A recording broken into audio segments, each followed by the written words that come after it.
Hello friends, this is Team Super Simplified and today we are here with daily news analysis for 1st and 2nd August 2017. So let's get started.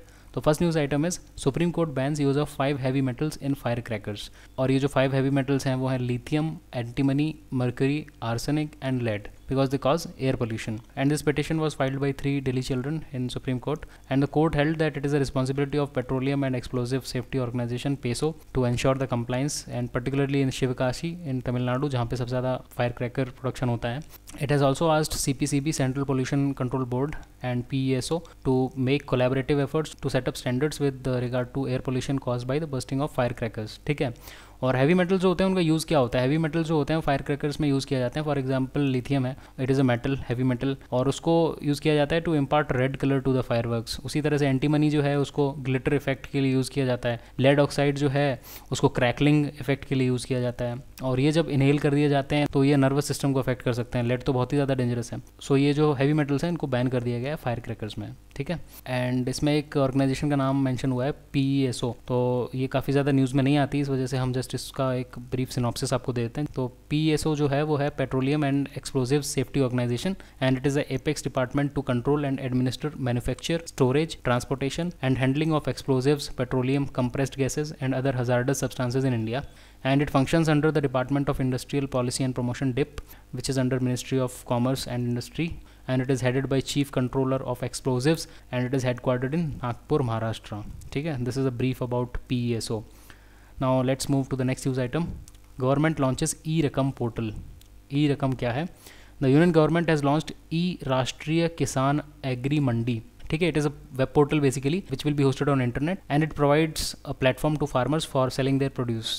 ठीक है। इस तरह की एक और scheme आई थी जो E-NAM, ठीक है, वो और ये सिमिलर ही है, E-Rakam और E-NAM। तो इसमें क्या है कि फार्मर जो है वो ही इज़ नॉट बाउंड कि अपने लोकल मार्केट में ही बेचना है, he can discover the price all over India, और जो भी इंटरेस्टेड बायर्स हैं उनको वो अपना प्रोड्यूस बेच सकता है। ठीक है, तो he will get a fair price. So E-Rakam leverages technology to connect the farmer from the smallest villages to the biggest markets of the world through internet. So काफ़ी पावरफुल चेंज आएगा farmers की life में hopefully. And about E-Rakam, it is a digital initiative that aims to bring together the farmer, the PSUs, public sector undertakings, which are companies owned by the government, then civil supplies and buyers on a single platform to ease the selling and buying process of agriculture products. ठीक है, and the farmers will be paid through e-payment directly into their bank accounts under the E-Rakam initiative.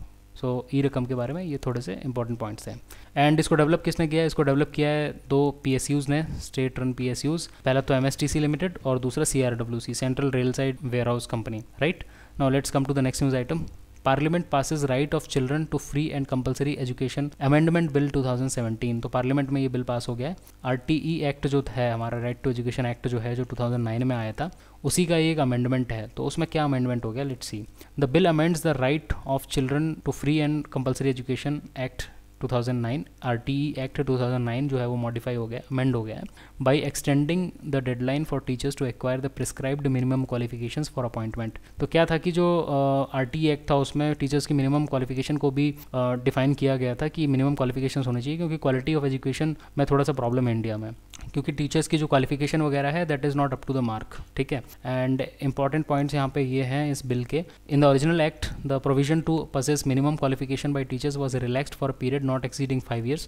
तो 2009 में ये act आया था, तो उन्होंने ये बोला कि अगले 5 साल तक हम आपको अलाउ करते हैं कि आप कंटिन्यू कीजिए इसी तरह से, बट आप अपने क्वालिफिकेशन को अपग्रेड कीजिए टिल मार्च 2015। तो ये डेडलाइन दी गई थी, बट ज़्यादा कुछ इंप्रूवमेंट नहीं हो पाया, तो once again the deadline is extended. So that is what the parliament has done. So the amendment bill gives last chance to inadequately qualified teachers as on March 31st, 2015, working after enactment of RTE Act 2009 to acquire minimum qualifications within a period of 4 years till March 31st, 2019। सो ये जो deadline थी वो 2015 से बढ़ा करके 2019 कर दी गई। ठीक है, then let's come to the next news item, थोड़ा इंपॉर्टेंट है ये भी। तो India China home to 39% of young internet population, UN report. So according to a UN report, the report name is ICT facts and figures 2017, information and communication technology, ICT.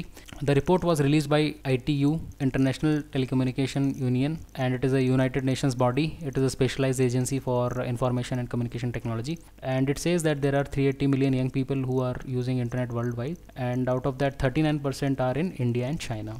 And काफ़ी obvious सी बात है, क्योंकि population का जो share है वही बहुत ज़्यादा है इंडिया और चाइना का with in the world population. ठीक है, और की हाइलाइट्स क्या है रिपोर्ट के वो देख लेते हैं एक बार। तो की हाइलाइट्स हैं कि efforts are under way to expand internet access हर एक कंट्री में, and digital connectivity is empowering. Yeah, absolutely true, because it benefits in various ways in the area of knowledge, financial empowerment, employment opportunities and all those things, right? So youth जो है 15 to 24 years old, it is at the forefront of internet adoption, तो वो सबसे ज़्यादा इस technology को adopt कर रहे हैं, एब्जॉर्ब कर रहे हैं। Then up to 35% of individuals in least developed countries using internet are aged between 15 to 24. So 1/3 of the population जो यूज़ कर रही है इंटरनेट least developed countries में, वो 15 to 24 years के एज ग्रुप में आती है, compare to 13% in the developed countries and 23% average globally. ठीक है, तो लीस्ट डेवलप्ड कंट्रीज में जो यूथ है वो ज़्यादा इंटरनेट को यूज़ कर रहा है। देन इंटरनेट जेंडर गैप, ये काफ़ी इंपॉर्टेंट है point.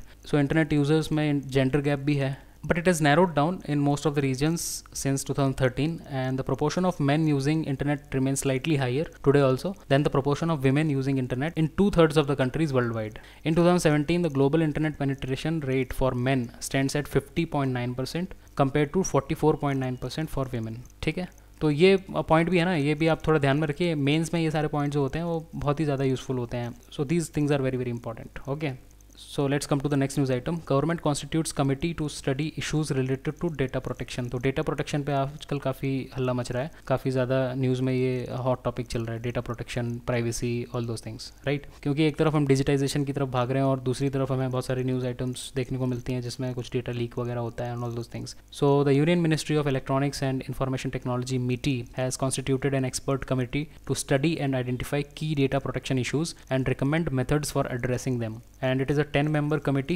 and it will be headed by Supreme Court Judge retired Justice B.N. Shri Krishna. काफ़ी फेमस जज हैं ये। अभी 7th पे कमीशन आया है, इसके पहले जो 6th पे कमीशन आया था वो B.N. श्री कृष्णा के अंडर में कमेटी बनी थी, उन्होंने वो प्रपोजल्स वगैरह लाए थे 6th पे कमीशन के। ठीक है, तो काफ़ी फेमस हैं ये।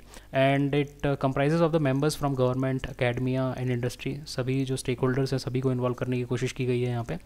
And the committee will study and identify key data protection issues and recommend methods for addressing them. And it will also suggest a draft data protection bill. तो एक डेटा प्रोटेक्शन बिल की तरफ हम बढ़ रहे हैं अभी, तो कुछ प्रोविजंस जो हैं वो लॉ के रूप में लाए जाएंगे, उसी का जो ग्राउंड वर्क है वो करने के लिए कमेटी फॉर्म की गई है। और बैकग्राउंड उसका क्या है, बैकग्राउंड ये सब क्यों करना पड़ा कमेटी वगैरह फॉर्म, तो ये है कि it is seen that the protection of data and keeping personal data of citizen secure and protected is expected to provide big boost to digital economy of the country, because लोगों का confidence level बढ़ेगा अगर legal provisions वगैरह रहेंगे कि आपका data breach वगैरह हुआ तो क्या होना है, क्या करना है और ऑल दोज थिंग्स, तो लोगों का कॉन्फिडेंस बढ़ेगा, लोग डिजिटल इकोनॉमी को ज़्यादा अडॉप्ट करेंगे। ठीक है, तो उसके लिए भी कॉन्फिडेंस बिल्डिंग मेजर बोल सकते हैं इसको। The government's decision to focus on data protection comes on the back of a wave of privacy and data breaches from corporate such as McDonald's, Reliance Jio, Zomato to government agencies that have leaked the personal data and Aadhaar over 100 million citizens. तो ये सारी चीज़ें हो रही हैं यहाँ पे। एक तरफ हम डिजिटल इकोनॉमी की तरफ बढ़ रहे हैं, वहाँ पे ये जो थ्रेट हैं वो भी काफ़ी ज़्यादा बढ़ रहे हैं उसी तरह से, क्योंकि इंडिया में जो क्राउड है जो अभी रिसेंटली डिजिटल इकोनॉमी से जुड़ रहा है या कंप्यूटर से इंटरनेट से जुड़ रहा है, उनको इन्फॉर्मेशन सिक्योरिटी के बारे में उतना ज़्यादा आइडिया नहीं है, तो उनको इंटरनेट पे जब जाते हैं तो किस तरह से उनको अपने आप को प्रोटेक्ट करके रखना है वो सारी चीज़ें उनको नहीं पता है। ठीक है, तो इस वजह से ये सारे जो प्रोविजंस हैं बहुत ज़्यादा इंपॉर्टेंट हो जाते हैं, और गवर्नमेंट को बिल तो लाना ही चाहिए, लेकिन उसके अलावा जो जनरल अवेयरनेस है वो भी बढ़ाने की काफ़ी ज़्यादा ज़रूरत है। ठीक है, so now let's come to the next news item. India Somalia sign agreement on pirates. तो पायरेसी के ऊपर ये थोड़ा सा एक news item. India and Somalia signed an agreement to transfer convicted pirates and the agreement opens a new front for collaboration in anti-piracy operations and maritime security in Eastern Africa, as the incidents of piracy originating from Somalia have affected Indian commercial interest in Indian Ocean region near the Horn of Africa. ये Horn of Africa जो reason है ना, ये काफ़ी important है। यहाँ पे आपको 4 कंट्रीज़ दिखेंगे, Eritrea, Djibouti, Ethiopia and Somalia. ये जो 4 कंट्रीज़ हैं इसको बोला जाता है हॉर्न ऑफ अफ्रीका, और थोड़ा अंडर डेवलप्ड रीजन है ये, इस वजह से यहाँ के जो लोग हैं वो पायरेसी वगैरह में इंडल्ज हो गए over the period of time. ठीक है, तो what is the background? Background is Somalia is situated near the horn of Africa with the gulf of Aden to its north. यहाँ पे ये जो पार्ट है ना, ये गल्फ ऑफ एडन है यहाँ पे। Then diplomatic contacts between India and Somalia have been infrequent. However, Somalia had participated in 2015 India-Africa Forum Summit in New Delhi, and Somalia plays an important role in containing China's presence in Indian Ocean region. ये strategic point ये है कि Somalia plays an important role in containing China's presence in Indian Ocean region, क्योंकि China ने recently under its string of pearls philosophy उन्होंने Djibouti में अभी एक recently अपना पोर्ट establish किया है। तो China has opened its first overseas military base in Djibouti. Djibouti यहाँ पे ही है ये, ठीक है, सोमालिया के पास। तो हमारी हमारी जो प्रेजेंस है सोमालिया में उसको थोड़ा सा और स्ट्रेंथन करना पड़ेगा। तो इंडिया की भी स्ट्रेटजी जो है वो काउंटर मेजर्स चल रहे हैं, क्योंकि उन्होंने वहाँ पे ग्वाडार में पोर्ट बनाया पाकिस्तान में, तो हम जो है वो चाबहार में ईरान में बनाना चाहते हैं, just at the distance of 70 to 80 kilometres. ठीक है, उसी तरह से अगर वो जिबूती में कुछ पोर्ट बनाते हैं तो we want to counter that by strengthening our relationships with Somalia. तो उनकी स्ट्रिंग ऑफ पर्ल्स थ्योरी अलग से चल रही है और हमारी उसकी एक काउंटर पॉलिसी चल रही है। ठीक है, वो सारी चीज़ें हमें यहाँ पे देखने को मिलती हैं। तो द थिंग इज, आपको ना थोड़े से डॉट्स भी कनेक्ट करने आने चाहिए, चीज़ों को ना एक स्टैंडअलोन न्यूज़ आइटम की तरफ मत देखिए। यहाँ पे ये जो हमारा जो स्टेप है कि हाँ हम उनके पायरेट्स को छोड़ देंगे और उनके साथ थोड़ा सा डिप्लोमेटिक रिलेशन भी इंक्रीज़ करेंगे, वो क्यों है, उसके बीच में बैकग्राउंड क्या है, किस वजह से ये सारी चीज़ें की गई, उसको भी थोड़ा सोचने की और समझने की कोशिश कीजिए। ठीक है, so now let's come to the next news item. Arvind Panagariya resigns as vice chairman of Niti Aayog. NITI Aayog के वाइस चेयरमैन हुआ करते थे, इन्होंने अभी रिजाइन कर दिया है। वाइस चेयरमैन ये थे, तो चेयरमैन कौन था? Who is the chairman of Niti Aayog? Chairman is prime minister, he is ex officio chairman. Ex officio का क्या मतलब होता है? By the virtue of his office, जैसे कि vice president is the ex officio chairman of Rajya Sabha. तो Arvind Panagariya, who is 64 years old, has resigned as vice chairman of Niti Aayog and he has announced his return to academics in US। उसी field से आए थे तो वहीं वापस जा रहे हैं। He resigned after his public service leave of 2 years from Columbia university, वहाँ पढ़ाते थे ये। And he was appointed as vice chairman of Niti Aayog in January 2015 and held cabinet minister rank. तो जो वाइस चेयरमैन होते हैं नीति आयोग के, उनको कैबिनेट मिनिस्टर का रैंक मिलता है। ये भी इंपॉर्टेंट पॉइंट है, प्रीलिम्स में ऐसे ही छोटे छोटे पॉइंट उठा के एक MCQ फॉर्म कर दिया जाता है। Then before joining Niti Aayog, he was a professor at Columbia University and the chief economist at Asian Development Bank. So बहुत ही strong credentials हैं इनके। He has also worked for World Bank, International Monetary Fund, World Trade Organization and UN Conference on Trade and Development। ठीक है, and NITI Aayog के बारे में थोड़ा देख लेते हैं। NITI Aayog was formed in January 2015 by a resolution of union cabinet. It is the premier policy think tank of the union government, providing both direction and policy inputs. It had replaced 65-year-old planning commission. Planning commission की जगह आया है ये योजना आयोग जो था पहले, established in 1950. Prime Minister is ex officio chairperson of Ayog, and Niti Ayog plays an important role in designing strategic and long-term policies and programs for the government. And it also provides relevant technical advice to the center and the states. And it also acts as a quintessential platform for union government to bring states together in national interest and thereby fosters cooperative federalism. ठीक है, now let's come to the next news item. Shahid Khaqan Abbasi elected as Prime Minister of Pakistan. So Pakistan's Petroleum Minister Shahid Khaqan Abbasi was elected as the 18th Prime Minister of Pakistan by the National Assembly, and Abbasi is succeeding Nawaz Sharif, who was disqualified by the Supreme Court of Pakistan over the Panama paper leak. Panama paper scandal में उनका नाम था, तो इस वजह से और investigation होने के बाद सुप्रीम कोर्ट ने उनको डिस्क्वालीफाई कर दिया है। And Shahid Khaqan Abbasi is the new prime minister, but he is interim prime minister, थोड़े टाइम के लिए हैं वो। And he will vacate the position for Nawaz Sharif's brother Shahbaz Sharif, who is the Punjab chief minister, once he gets elected to the national assembly. ठीक है, so for time being he is the PM. That's all guys, that's all from our side in this lecture. If you like this video, please hit on the like button, please provide your feedback in the comment section, and please subscribe to the channel so that you get regular notifications, and please share these lectures with your friends so that they can also get benefited. So that's all for now, we'll see you soon in the next lecture. Till then, take care, bye bye, and prepare well.